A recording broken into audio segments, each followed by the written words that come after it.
So what on earth do I mean by beauty bias? Beauty bias is quite interesting because, again, it's one of those things that we don't really have much control over.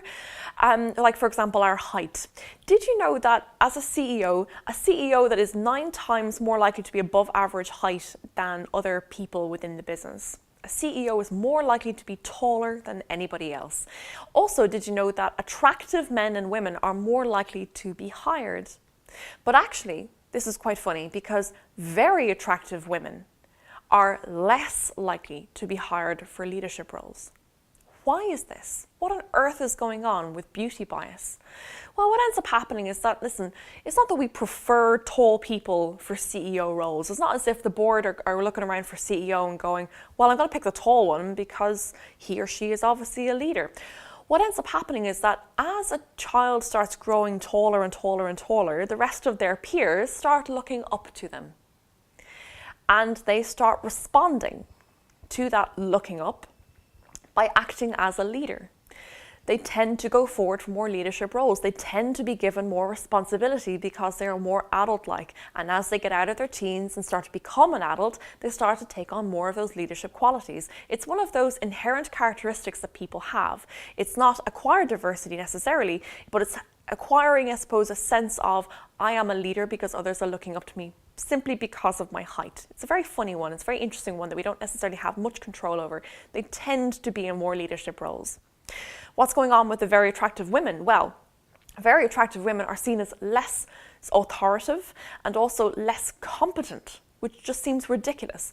If you think about it in the grand scheme of things, a recruiter and a hiring manager will look at the person's CV and go, okay, this person's CV is fantastic. They've worked at this particular type of organization and achieved this within that role. They moved up there. They've achieved that particular type of revenue increase, really good KPIs. That person looks like they really transform our business.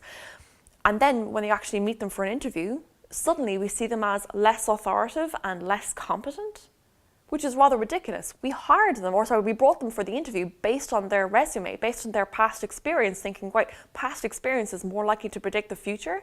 And we see them as less competent because they are very beautiful. It makes absolutely no sense, but unfortunately is incredibly prevalent. Now, when it comes to good-looking men and women, generally good-looking men and women hired for normal roles within the organization, they're actually more likely to get the job because they're seen as more persuasive, and also that they're more likely to secure cooperation of colleagues, and as well that they're better able to sell because they're good-looking. Now, how does this impact in terms of inherent diversity versus acquired diversity? It's really because the person who is better looking, the person who's responding to that better looking person is more likely to be nodding along and everything else. And therefore, we probably are more likely to favor good looking people for sales roles than those who are a little bit more plain, for example. That does not distract from the abilities of the plain person from performing their role. We need to be blind, physically blind, to a person's physical appearance for their role and look at them on merit. It's a bit of a difficult one to get over though, so we just need to be a little bit blinkered in this regard.